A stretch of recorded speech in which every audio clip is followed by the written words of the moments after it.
On va commencer avec le conseil santé de Chantal du jour. C'est connaissez-vous l'asthme? Si vous êtes asthmatique, vous avez peut-être plus de notions, mais si vous êtes un nouveau asthmatique ou si vous avez un enfant qui vient avoir un diagnostic ou quelqu'un de votre famille, je vais vous en parler davantage. Si vous souffrez d'asthme, OK, vos voies aériennes, qui sont les conduits respiratoires, comme on peut voir sur l'image, sont très sensibles et deviennent hyperactifs lorsque quelque chose les dérange au niveau de l'air ambiant, de l'air de l'extérieur. Fait que, on peut voir les symptômes, là, exemple, ici, on voit du côté ici que la paroi, la paroi est beaucoup plus épaisse. On peut aussi, il y a beaucoup plus tendance à avoir du mucus qui est causé par l'inflammation dans les voies aériennes. Et puis, ça rend plus sensible les branches à réagir au niveau des facteurs extérieurs. Il y a un resserrement, quand on fait une crise d'asthme, c'est qu'il y a un resserrement des voies respiratoires. Fait qu'ici, ça va beaucoup plus se serrer, donc l'oxygène, l'air a beaucoup plus de difficultés à passer.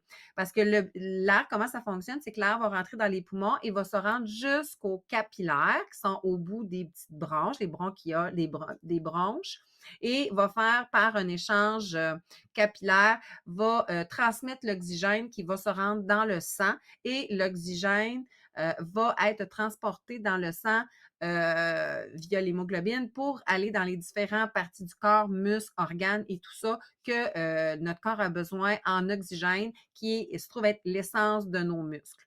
C'est sûr que si l'oxygène ne se transmet pas adéquatement, de là va découler une détresse respiratoire. Fait que c'est sûr que là, on l'appelle comme dans d'autres termes une crise d'asthme. Fait que c'est sûr qu'il va y avoir, comme je dis, l'épaississement et l'inflammation. Mais comment traiter une crise d'asthme pour éviter justement que l'air a de la difficulté à passer? Ben, il y a beaucoup de méthodes. Puis un bon contrôle de l'asthme est prioritaire pour vraiment limiter le plus possible les crises d'asthme. Les causes de cette maladie sont pas toujours connues, bien qu'il existe plusieurs facteurs environnementaux et génétiques. Souvent associés à des allergies respiratoires, l'asthme peut aussi être causé par l'hyperactivité des bronches à une ou plusieurs substances allergènes. Allergisantes, excuse. Les facteurs pouvant déclencher ou aggraver la difficulté respiratoire, il y en a plusieurs. Là, quand on parle d'allergie, de substances allergisantes, il peut y avoir les acariens, il peut y avoir les animaux, ceux qui sont allergiques, exemple, aux chiens, aux chats, puis qui a un déclenchement de crise d'asthme suite à ça. Il peut y avoir du gaz d'échappement, de fumée, de bois, de feu de bois ou irritant. Tu sais, une odeur qui est très irritante peut déclencher une crise d'asthme. Des irritants au niveau du milieu de travail, la fumée du tabac, certains aliments, certains médicaments, une sinusite, une bronchite, un rhume peut vraiment là, donner des problématiques, une inflammation, une augmentation de l'inflammation au niveau des bronches, surtout pratiquée par temps froid, des émotions fortes aussi, comme de la colère, peur, rire. Fait que ça, c'est tous des facteurs qui peuvent déclencher une crise d'asthme. OK?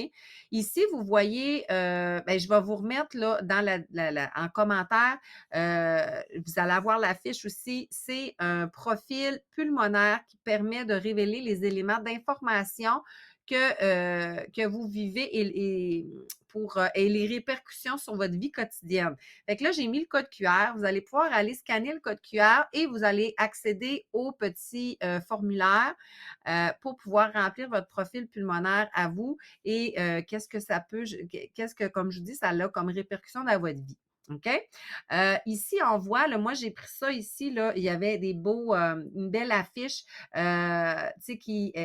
qui déterminait vraiment comme le chemin que prend l'air quand les gens qui sont asthmatiques. Fait que le fonctionnement des bronches, lorsque l'on respire, l'air traverse la bouche, la trachée qui est ici, Et pour la trachée, puis les bronches pour parvenir aux alvéoles pulmonaires. Fait que les alvéoles pulmonaires, comme je vous dis, c'est là où il y a des capillaires, les alvéoles, on les voit bien ici, et c'est là qu'il va y avoir l'échange au niveau des alvéoles d'oxygène vers le sang.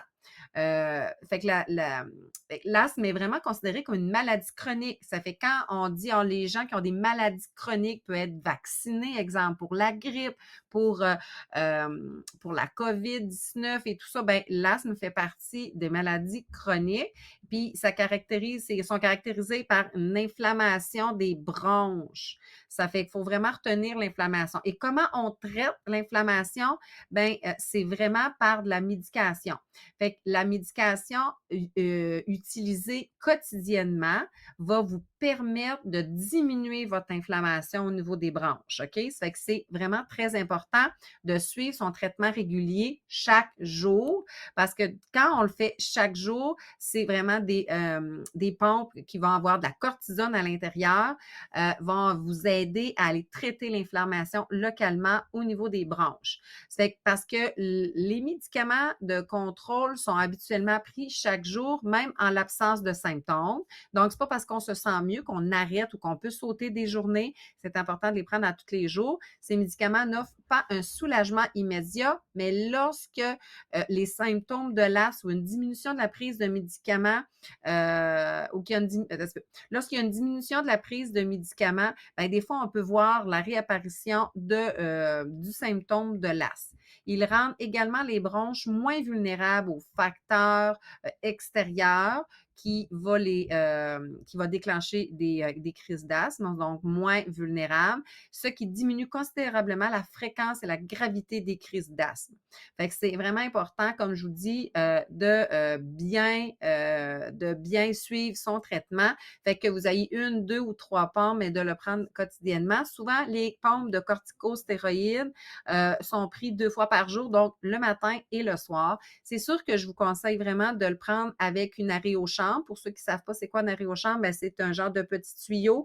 Puis ça permet que quand qu'on